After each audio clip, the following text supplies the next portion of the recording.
Up to 50,000 companies worldwide, including several hundred tea brands, exporters, manufacturers, and thousands of food service and beverage manufacturers supplying Europe, must compile annual reports on a wide variety of sustainability information.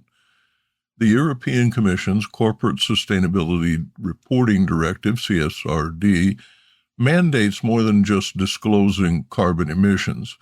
Businesses must also quantify pollution, water usage, biodiversity impacts, supply chain ethics, and social impacts like labor practices and community relations.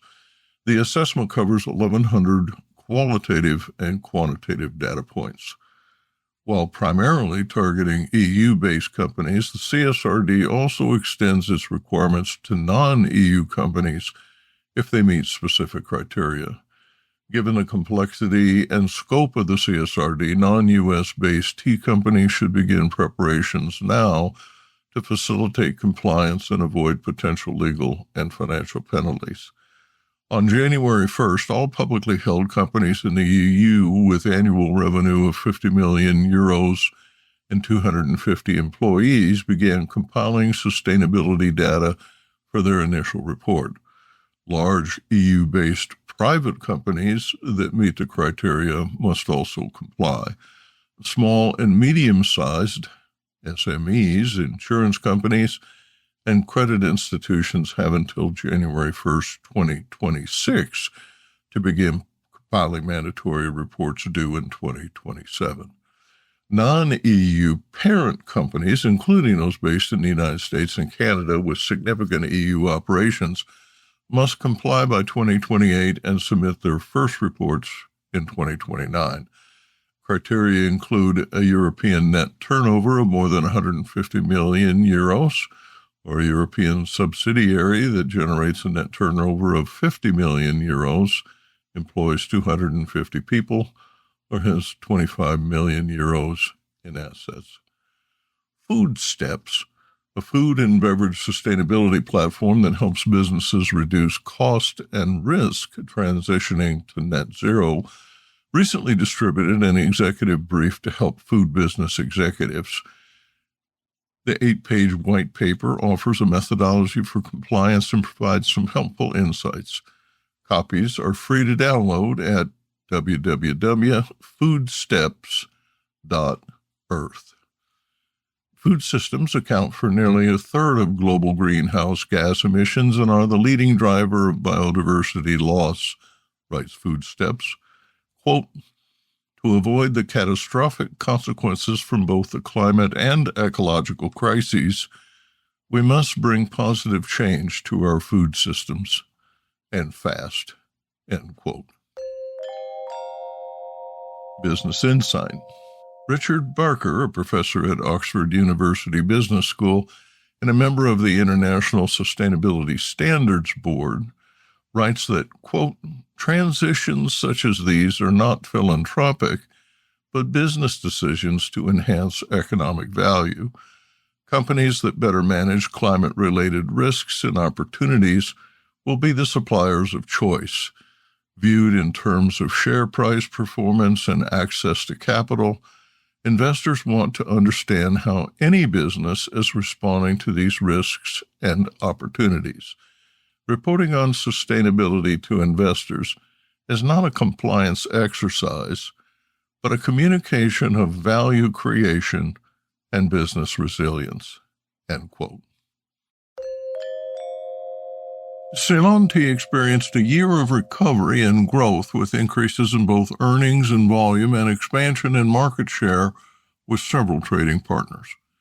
Revenue from Sri Lankan tea exports totaled $1.43 billion U.S., about 433 billion rupees, through December 2024, compared to sales totaling $1.31 billion in 2023. Volume topped 245 million kilos, a 9% increase year-on-year of 3.9 million kilos compared to 2023. Tea production in December totaled 21.7 million kilos. Quote, all elevations recorded an increase compared with the corresponding month in 2023, end quote, according to the Tea Exporters Association of Sri Lanka. The free on-board average price per kilo for this period stood at about $5.84 per kilo. That's roughly 1,763 rupees, up 43 cents from an average of $5.41 per kilo in 2023. Van Rees described, quote, a buoyant market, end quote, in the last week of January, stating that the auction volume in Colombo was 12,610 packages, totaling 6.4 million kilos. Quote, the leafy market was strong. Cumulative production, January through November 2024, totaled 239 million kilos, up 1% compared to the same period in 2023. The mix of trading partners is stable, and the amount of tea they buy is on the upswing. Iraq, the top trading partner in 2024, imported 34.23 million kilos through December, a 5% increase compared to 2023. Russia, the number 2 buyer, increased orders by 10% to 24.98 million kilos. Sales to the UAE were up 14% to 21 million kilos. Demand from Turkey fell 42% to 17.3 million kilos, and shipments to China decreased by 6% by volume.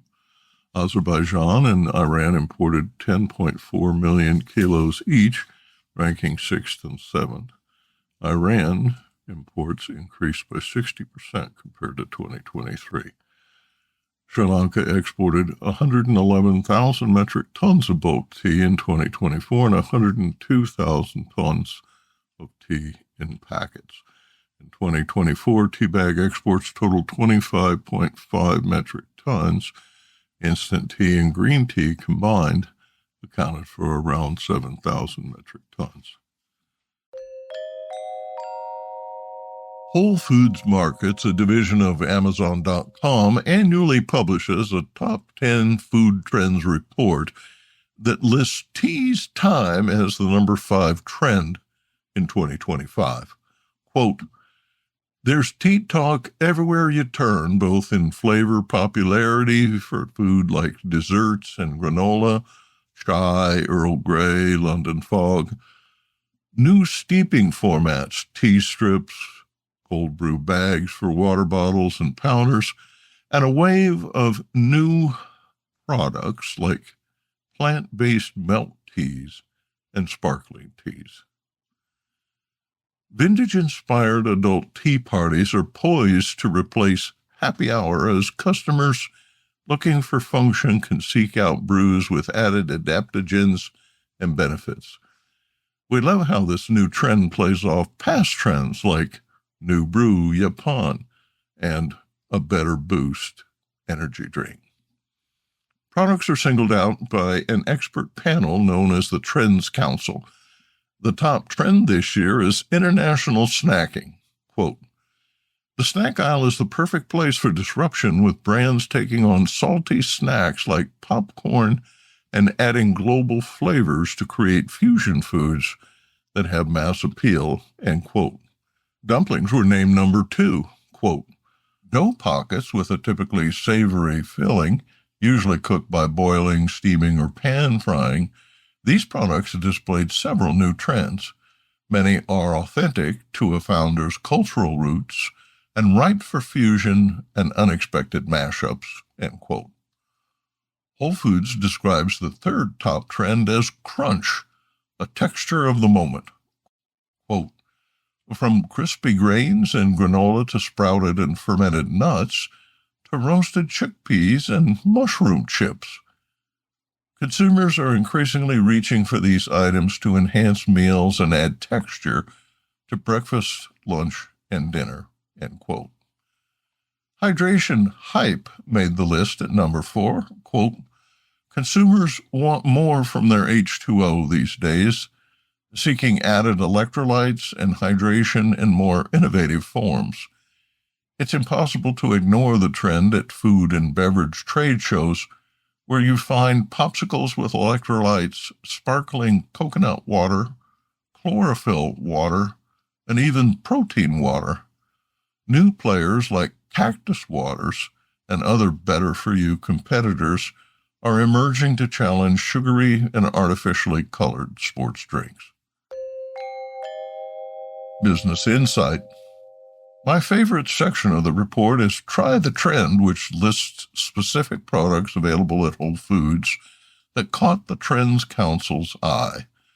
In tea, these include Heritage Coffee Cardamom Chai Ice Cream, Cola Goodies Sri Lankan Milk Tea Latte, 1 Degree Organic Foods Coconut Hibiscus Tea Infused Granola, Twirl Jasmine Pu'er Melt Tea, I gotta try that one, Camellia Grove Kombucha Oolong Tea Kombucha, Van Leeuwen Blue Jasmine Tea Ice Cream Bars, Remedy Organics Super Chai Fuel, Bubby's Milk Tea Mochi, Big Heart Tea Company's Minty Blue Herbal Tea, Tea Pig's Cold Brew Peach and Mango, and Monte Party Sparkling Yerba Mate. Whole Foods offers 2 more examples as private label offerings. Whole Foods Market Bakery Figgy Foggy Chantilly Cake, and Whole Foods Market Bakery Vanilla Earl Grey Scone. Produced by Audavita Studios. Connect your voice to the world.